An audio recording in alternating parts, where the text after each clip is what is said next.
Hi, David Hilderman with HilderAmp Audio Electronics.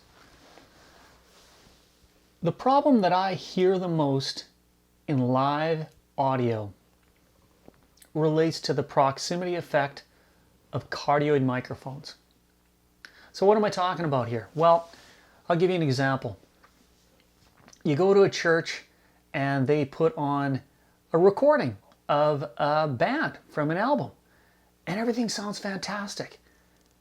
And then the band starts playing, the live band starts playing, and the vocals sound muddy and just woofy, and what's wrong? Something's wrong. Well, what it typically is the microphones that the singers are using have a cardioid pickup pattern. That means it's directional, so that sounds coming from behind it are rejected, and sounds coming on axis have the good sound, and it's a good frequency response that is specified for the microphone.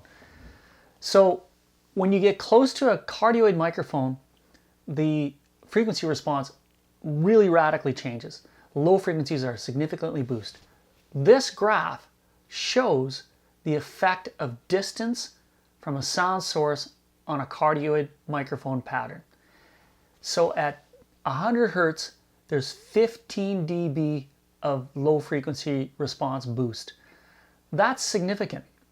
And this is the graph for an Shure Beta 58A. Most microphones don't publish what the proximity effect is, but that is one that does. And as you can see, it's quite a big bump in the low frequencies. So you can't just take one of those live performance microphones and just adjust the level. You have to adjust EQ. And it's not usually that easy to do that. Anyway, I'm going to give a demonstration of what proximity effect sounds like. So this is the AKG C520. It has a cardioid pattern, pickup pattern, and it has this is the frequency response, the published frequency response of this microphone, and it was most likely taken at 0.5 meter or 1 meter distance. So now here I am. I'm about a foot away from the microphone, and I'm going to slowly move it closer to my mouth so you can hear what the change in the frequency response is. And you can hear the tone changes. You can hear it gets a lot bassier. And now I have this mic mounted as it's intended, as a headset mic, and you can hear it's very, very woolly, has a lot of bass, and you would never hear a vocal sound like this in a recording. So now I'm going to let you hear what the HilderAmp headset mic sounds like. So the HilderAmp headset mic, when I designed it, I thought, you know what? A headset mic is always a constant distance from your mouth.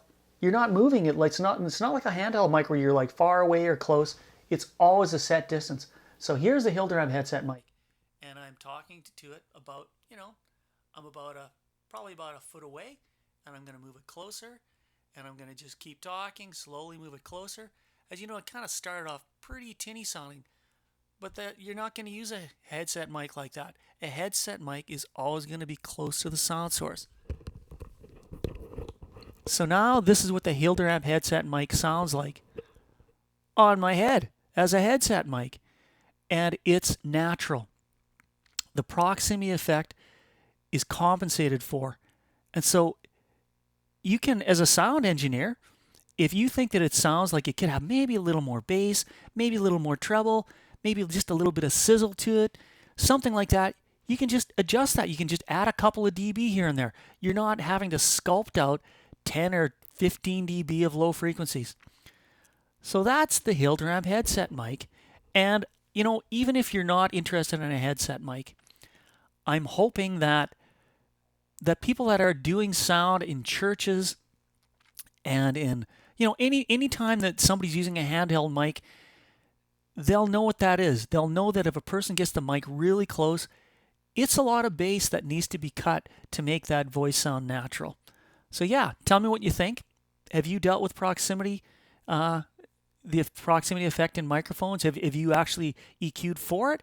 Or is this something new? Did you not know that's why it sounded like that, or that sound is a problem?